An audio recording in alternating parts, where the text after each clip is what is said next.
നമ്മളെപ്പോലെയുള്ള സാധാരണക്കാരൻ എന്ന് പറഞ്ഞാൽ ഈ തങ്ങളെന്നുള്ള വാലോ അല്ലെങ്കിൽ അത്തരം ചില സംഗതികളോ ഒന്നുമില്ലാത്ത സാധാരണക്കാർ ഒരു കുഴി തുരന്നിട്ടാൽ എന്ത് സംഭവിക്കും?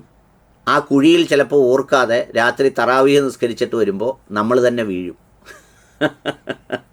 ഇല്ലെങ്കിൽ നമ്മുടെ മക്കൾ വീഴും, ഇല്ലെങ്കിൽ ഭാര്യ വീഴും.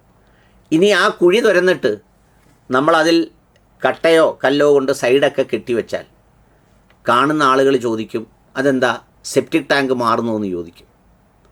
അവർ കുറ്റം പറയാനാവില്ല.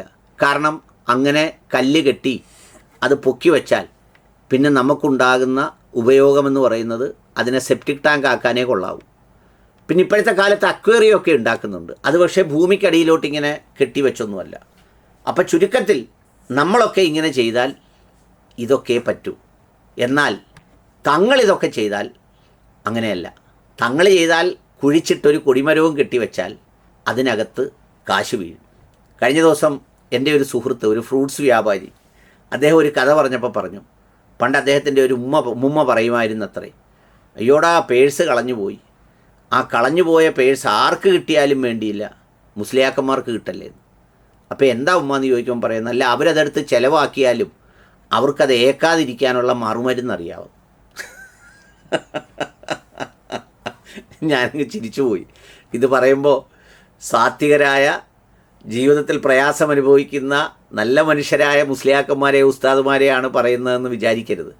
നമ്മൾ പല ആളുകളുടെയും പല പണിയും ചെയ്യുന്നത് കണ്ടു നോക്കിയാൽ നമ്മൾ വിചാരിക്കും, നമ്മളോട് ഇവർ ഈ ആഖിറത്തെക്കുറിച്ചൊക്കെ ഇത് പറഞ്ഞിട്ട് ഇവർക്കെങ്ങനെ ധൈര്യം വരുന്നു ഇത് ചെയ്യാനെന്ന്.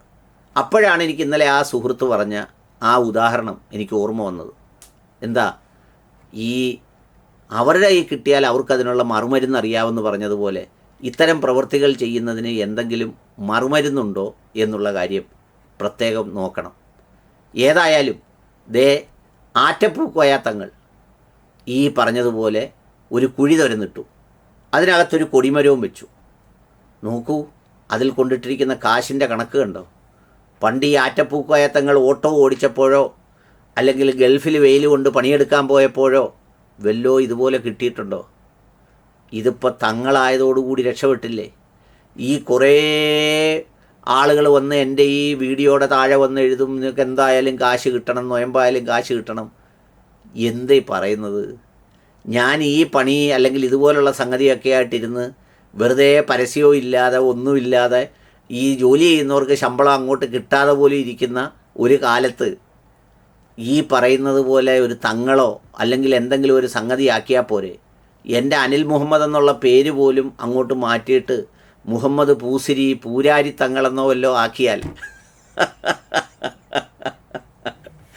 എന്തായിരിക്കും സ്ഥിതി? അദ്ദേഹത്തിന് നമ്മുടെ അൻസാരി സുഹരി ഉസ്താദ് ഒന്ന് വിളിച്ച് സംസാരിച്ചു. അതിൻ്റെ വോയിസ് ക്ലിപ്പ് കേട്ടപ്പോൾ വളരെ കൗതുകം തോന്നി.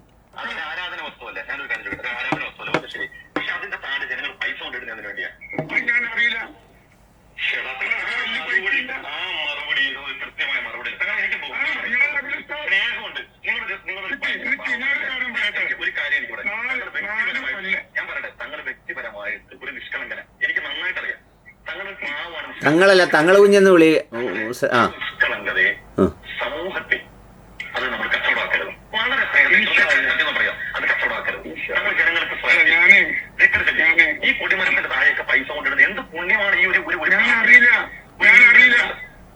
ഞാനത് 8 കഴിഞ്ഞ ശേഷം കണ്ട്. അതാ ഞാൻ 8 ശേഷം കണ്ടത്. തങ്ങള് കണ്ടില്ല. ഞാൻ നോമ്പ് നോക്കിട്ടാ പറയുന്നത്. ഞാനത് കൊടിമരത്തിന്റെ ജനങ്ങൾ ആരാധിക്കുന്നില്ല അന്ന് ഞാൻ പ്രത്യേകം പറഞ്ഞു എന്ന് പറഞ്ഞത് അതൊരു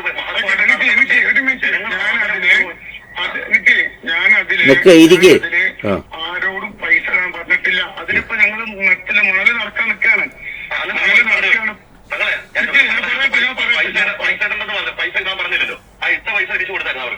തങ്ങൾ മണൽ നിറയ്ക്കാൻ പോവാ.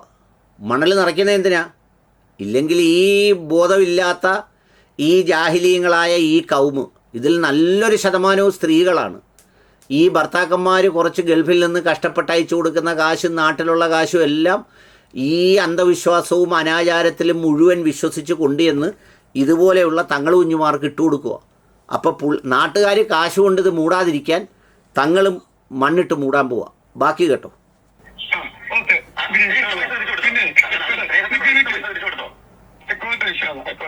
പിന്നെ ആയിക്കോട്ടെന്ന്. ആ പൈസ ഇടരുന്ന് പറഞ്ഞു. പക്ഷെ ഇട്ട പൈസ തിരിച്ചു കൊടുത്തോ? ഇല്ല. എന്തുകൊണ്ടാ? ലക്ഷ്യം അത് തന്നെയാണ്. ലക്ഷ്യപ്രാപ്തി എന്നുള്ളത് അവിടെ പൈസ വീഴണമെന്നുള്ളതാണ്. ഇല്ലെങ്കിൽ തങ്ങൾ ഇടുന്ന സമയത്ത് തടയണ്ടേ? ഇത്രയും പൈസ ഞാൻ കണ്ടിട്ടില്ല. ഇത് പ്രവാസ ലോകത്തെ പാവപ്പെട്ട മുഗ്നികൾ കൊല്ലു തങ്ങളെ കഷ്ടപ്പെടുന്ന വീർപ്പൊഴുക്കുന്ന പൈസ പറയണേ. അതൊന്നും എനിക്ക് പ്രശ്നമല്ല. കാരണം അഭിപ്രായ മുത്തലൊക്കെ ചെറിയ തെറി കേട്ടിട്ടില്ല. അപ്പൊ അതുകൊണ്ട് ഉസ്താദ് ഇൻഷാ വരി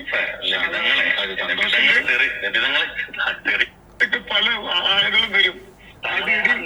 നിങ്ങളുടെ തെറ്റിദ്ധാരണാദ്യമായിട്ട് തങ്ങളെ ആരെങ്കിലും ഒരാൾ കമ്പിട്ട് അളക്കുമ്പോൾ അങ്ങനെ കുളിക്കുന്ന ആളല്ലേ ഞാൻ കാര്യം ചോദിക്കട്ടെ?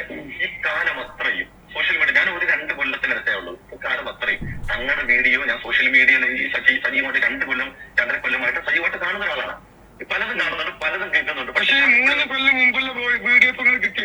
തങ്ങള് ഞാൻ പ്രതികരിച്ചിട്ടില്ല. ഞാനിപ്പോ പ്രതികരിക്കേണ്ടി വന്ന കാര്യം പറഞ്ഞില്ലേ? 3 കൊല്ലമാണേലും 10 കൊല്ലമാണേലും ഒരു സഹോദര സമുദായത്തിൽപ്പെട്ട ഇസ്ലാമിനെ പഠിച്ചുകൊണ്ടിരിക്കുന്ന, ഇസ്ലാമിന്റെ ലീഡേഴ്സിനെ കുറിച്ച് കൃത്യമായി പഠിക്കുകയും എഴുതുകയും ചെയ്യുന്ന ഒരു സഹോദര സമുദായത്തിൽപ്പെട്ട ഒരാൾ വീഡിയോ അയച്ചെന്ന് പറഞ്ഞു.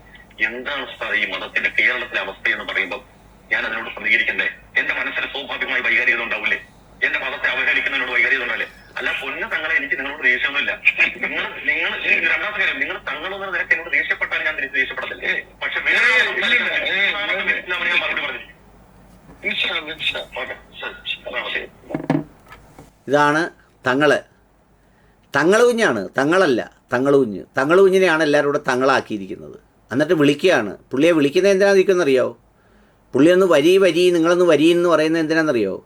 പുള്ളിയും കൂടെ വേണമെങ്കിൽ ഇതിനകത്തൊരു കക്ഷിയാക്കി ഇതിൻ്റെ ഒരു ചുമതല കൊടുത്ത് ചെന്നാൽ പുള്ളി അങ്ങ് രക്ഷപ്പെടും. ഭയങ്കര ഒരു ഇന്നോവയും ബാക്കിയുള്ള കാറും ഒക്കെ എടുത്തു കൊടുത്ത്. ഇവിടെ കണ്ടില്ലേ, കരുനാപ്പള്ളി കണ്ടില്ലേ, ഒരു പൂയാവാലി പോലത്തെ ഒരു ചെറുക്കൻ.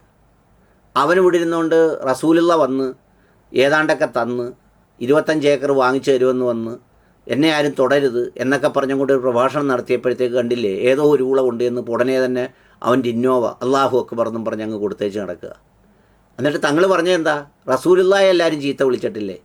റസൂലുള്ളായെ ചീത്ത വിളിച്ച പോലെയാണ് ഈ കള്ളത്തരവും ഈ നടന്ന് വെട്ടിച്ച ആളുകളെ പറ്റിച്ച് തിന്നുന്ന ഈ ആറ്റപ്പൂവിനെ പോലെയുള്ള തങ്ങളെ പറയുന്നതെന്നാണ് പുള്ളിയൊക്കെ സമർത്ഥിക്കുന്നത് ഈ സമൂഹത്തിൽ. കഷ്ടമാണ്, കഷ്ടം.